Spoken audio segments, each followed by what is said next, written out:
On today's live daily news, a murder suspect has been indicted by a Tom Green County grand jury.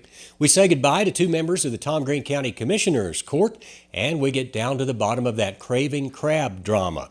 Plus, do you love cooking food? If so, Executive Chef Tim Condon and recent Culinary School graduate Terry Williams tell you how you can get a degree right here in San Angelo. All that plus more.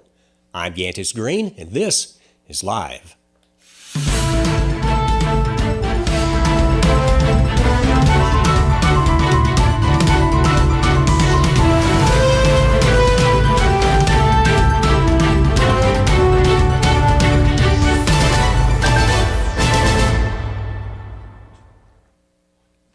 But first, this new year, buy all your fireworks for the New Year's celebration from Renegade Fireworks. They open their doors on December 26th and will stay open until the end of the year. Go see them today at U.S. Highway 87 North and Apache Trail. That's Renegade Fireworks, the best place in San Angelo to buy fireworks.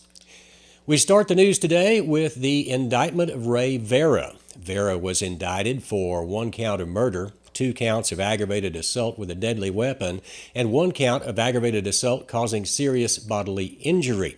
According to court documents, officers responded to the Whiskey River Saloon located at 125 East Concho Avenue after a fight broke out and a service member, Brian Rodicell, succumbed to his injuries after being stabbed allegedly by Vera in the parking lot. In an interview with Vera, he stated that he could not remember anything from that night as he was drinking alcohol and allegedly said that he did not get into a fight or stab anyone. Vera was arrested on October 2nd of 2022 and is currently in the Tom Green County Detention Facility being held on over $1 million bond. For more on that story, go to sanangelolive.com. And we told you last week about a drama at the Craving Crab restaurant here in San Angelo, but in case you missed it, the social media page for Craving Crab last week was taken over by members of the staff who were fired days before Christmas by a manager who apparently had problems with a number of the staff members. Well, new information obtained by San Angelo Live today confirms that owners of the Craving Crab have decided to side with the wait staff and fired that manager.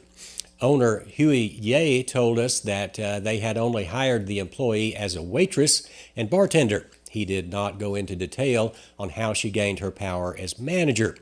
Ye hopes that all of his employees would come back and has assured us that a number of them already have.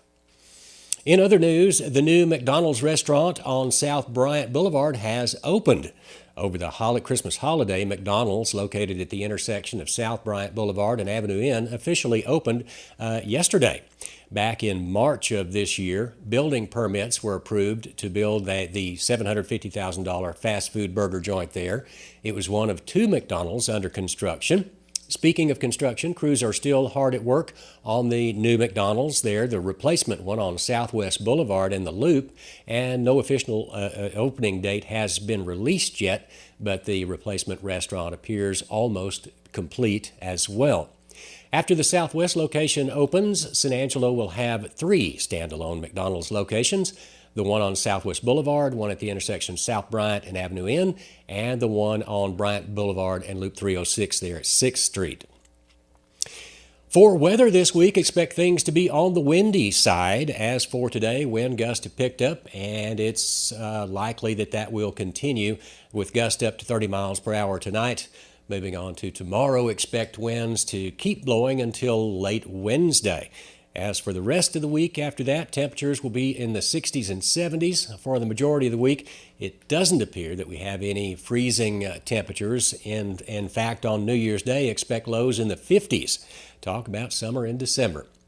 Before we close out our news today, we do want to say goodbye to 2 good friends, Tom Green County Judge Steve Floyd and Tom Green County Commissioner Precinct 4, Bill Ford. Those 2 guys had their final Commissioner's Court hearing this morning, Tuesday morning, and have served the county for decades.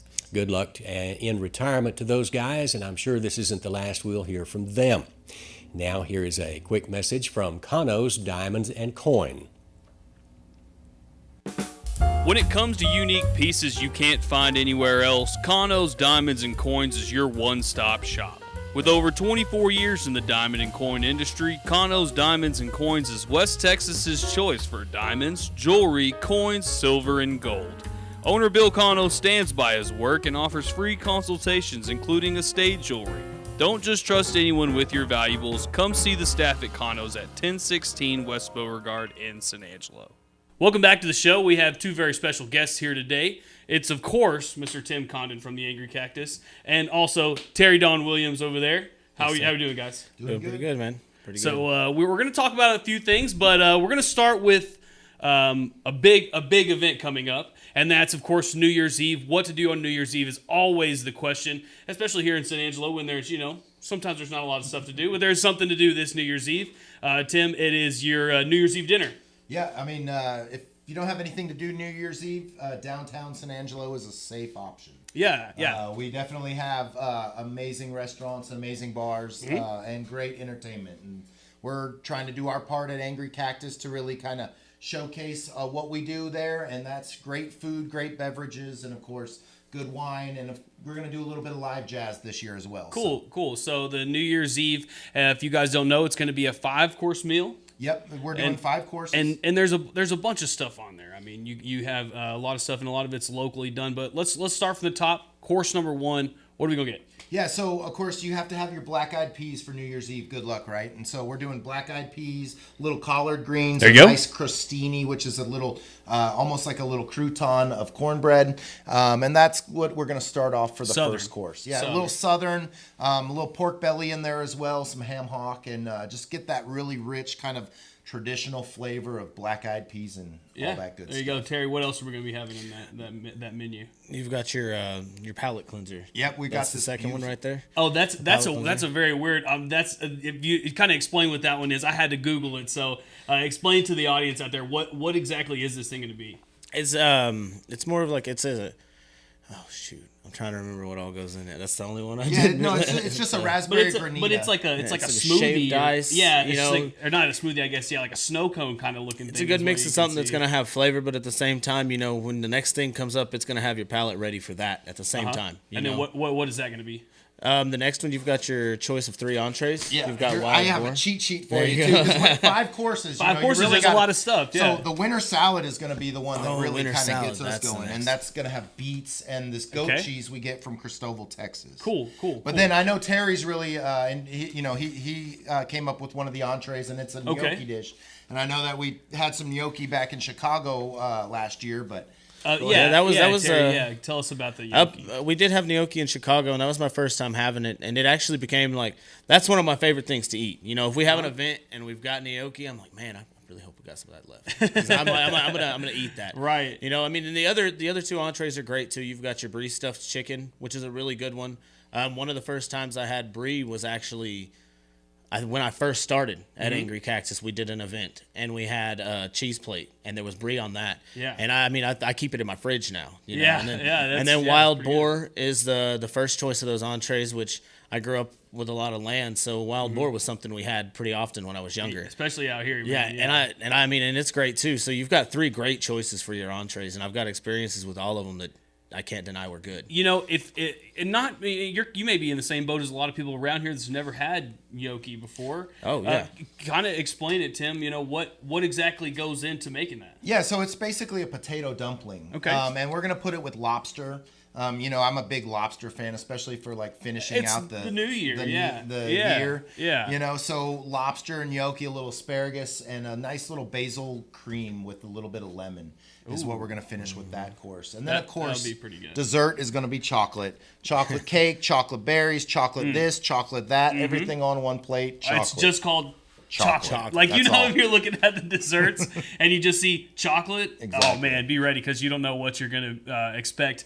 But that's how you guys roll over there at the Angry Cactus. Always just throwing some random unique things in there like that to make it pop. I mean, one of the big things is we really try to create these menus with all the team members on board, and really the big thing is we want to create this culinary culture. And so having different people, different members of our staff kind of coming up with things. I don't really just kind of come up with these on the top of my head. We really try to involve everyone at every different level to try to get people. And so Peter, one of my chef de parties, he came up with almost 50% of the menu. There we go. Terry and everybody else on our culinary team, we did a little bit of here and there, kind of created inspiration. Hey, what have we made before? What do we want to do this year? What do we want to do? Yeah. And kind of go from there. How to like mix it up and then put everybody else's little team collaboration. Exactly. I like it. Just kind of walking around, popping, hey, what do you think this would be good with, and he's over here, and then the next minute you turn around, he's over here talking to somebody else about a different thing, and it works out well, having organized everybody. chaos, right? Yeah, but I mean that's what planning makes, a restaurant menu, that's organized what makes chaos. It the best. Yeah, absolutely.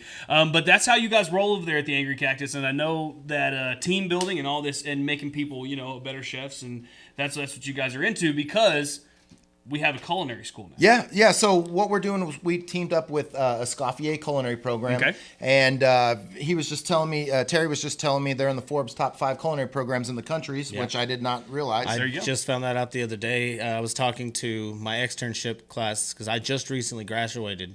And you're the first graduate, right? The first from the program, yes, sir. Perfect. And we were talking about it, and they were talking about, well, the school has grown a lot, and I mentioned that I had looked up a couple things in the school because I'm going back next year for my next degree, and one of the things was multiple magazines, including Forbes, have them in the top 5 culinary schools in the U.S. That's awesome, man. So basically, explain it to me.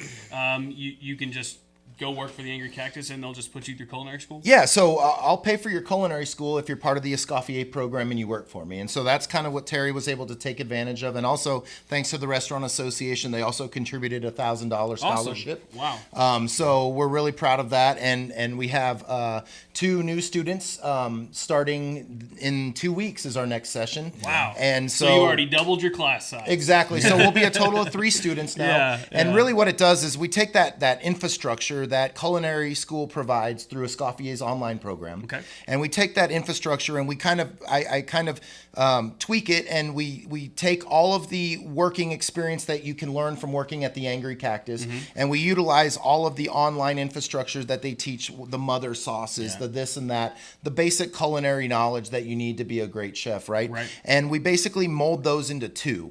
And this is kind of the new model I see for what culinary school can be, and especially around here in West Texas, where we don't have a physical culinary program within. I think Odessa and Austin, Texas is the closest. So what we really try to do is use our facility to allow these students to come in, and on Mondays they do labs, and on Wednesdays they do lecture. And so the lecture is online, and the lab is literally in our kitchen at the Angry Cactus every Monday. And then that's the most hands-on learning you can get. I mean, if you're working in the environment that you're training to do, I mean, that's basically what I've done here at San Angelo Live. I mean, that's how you do it. If you work in the field that you're trying to do it in, then there you go. There's no greater experience than learning it in a real restaurant and getting that formal education through a program like Escoffier's online culinary. Right, and it's not that not like these guys like Terry here aren't working. They're working at a nice restaurant. We're sitting here. We started talking about a 5-course meal to start. So they're working in fine dining. Yeah. I mean, they're getting really hands-on experience in nice places. Terry, you talked about this is your first degree, but you said you're going to go back and get another one. What are the kind of degrees that this school kind of offers? I mean, they really do offer multiple. You could go in, like I'm going just for my culinary arts. I'm going back to finish everything I want to get with that. But like if let's say I wanted to be a baker, you can go in and get your pastry chef. You can get a degree in that. You can get degrees pretty much all around the Culinary Institute, but you can get up to a master's in things at this college, and it's I think and they're really helpful. It's not just that I have the opportunity to work in the restaurant, but like your advisors and stuff at the school they're super helpful too. Like, cause like you were saying earlier, we do our labs. We do those all in the restaurants, which is great, and that helps a lot. But then you've got the schoolwork part of it. And if you need, they have chefs on hand. You just contact one. You've got chefs on hand, and we've got our plus. We've got Chef Tim over here too. And so if I can't get the answers I need from one of them, I've got him. So you've literally got people just surrounding you that can help you with anything you need. You're not just learning how to do things, but you're learning why you're doing those things. Yeah, exactly. Right. Like you work on your skills regularly, but it also tells you, okay, so why are you cutting it this way? You know, it's cutting that way so it'll cook a certain way, or so it's easier to toss in your pan, right? Or because it's going to break down. You know, it gives you the reasons why you're doing what you're doing and shows you how to do it. Yeah. Have you ever seen that show on Food Network, Good Eats, where they go, they deep dive and what's his name, the guy, the Good Eats guy, Alton Brown, the science behind the cooking. Yeah. I mean, you only get that kind of stuff if you go to like culinary school and learn these exact sciences behind why things. Yeah, it's all about the do. fundamentals, right? Yeah. You know, and so I think that's what the formal piece of culinary school gives chefs is that framework, that form of reference, that frame of mind to be able to say, hey, this is a mother sauce, this is how you make it, or this is a stock, this is how you make it. Yeah. Yeah. And that's really important in our industry when we're making a 5-course meal from scratch, is to understand that stuff first, and that's what we really try to achieve. Very cool. All right, not really gonna do a last question, but I think we ought to see the very first diploma. From the very first student from what are you calling it? The Angry Cactus Culinary. No, it's a So Escoffier. work and learn program with Escoffier and Angry Cactus. All right. So we do have the diploma here, and you get your culinary diploma, and shortly after that, you know, they're going to ask you what you want to do. Do you want to further your education this way? Do you want to go, you know, the way of pastries, or, you know, I mean, and it's real interesting. Even out of state, they even have different things for what state you live in, things like that too. You know, it's actually It'd be like going to culinary school for like some Texas barbecue or something. Yeah, that would be awesome. I think that, you know, I had a whole class that was which this was just part of my foundations class. So I think this is something everybody would end up doing no matter what if they got in it. But there was literally a whole thing that was like, you know, meat cuts and what you're doing. And I was like, you know, that's something I know. Yeah. You know, so that was a plus on there. So I mean, there's it's definitely an experience, but it's also a great way to learn. You know, and it's a great way to do the things that we do. You think it was worth it at the end? I really do. I really do. You know, and there were those days where, like hollandaise sauce. Man, you know, I had Tim right here, and that man, you can't move your arm after you're done making it, but it's an amazing sauce, and I know how to make it because of that. You know, there you go. And I had not only my education from the school, but like I had Chef Tim. You know, he was there. He was telling me, hey, this is where you messed up, or this is what you're doing right. You know, and that was a great experience. I think it was well worth it. Absolutely. All right, Tim, one more time, go ahead and plug your New Year's event, and then also if they want to join the culinary program, how to do that. Yeah, so if you want to be part of the culinary program, come talk to me, Chef Tim at the Angry Cactus. And then, of course, New Year's Eve, 5-course meal. Got a great culinary team that's put their blood, sweat, and tears into this 5-course meal. And it's a great way to start the evening on December 31st, downtown San Angelo, Angry Cactus. Absolutely. Get some food in your belly before the ball drops. Go down there to the Angry Cactus. Give them a call. Yep, 325-703-6999. There it is. Perfect. All right, this has been Tim Condon and Terry Williams with the Angry Cactus. Until next time, I'm Matt Trammell. So we were on vacation, family vacation, having a good time, and we get the call. I mean, it was a river. It was a river in our house. That's the big thing, is we kept wondering, how bad is it? It was devastating. I was like numb. It's like, how are we going to handle all this? What are we going to do? And that's it for news, weather, and sports. I'm Yantis Green. Be sure and tune in tomorrow. We'll have a lot more for you. Until then, be sure and download the San Angelo Live app, and don't forget to look us up on social media. For San Angelo Live, I'm Yantis Green.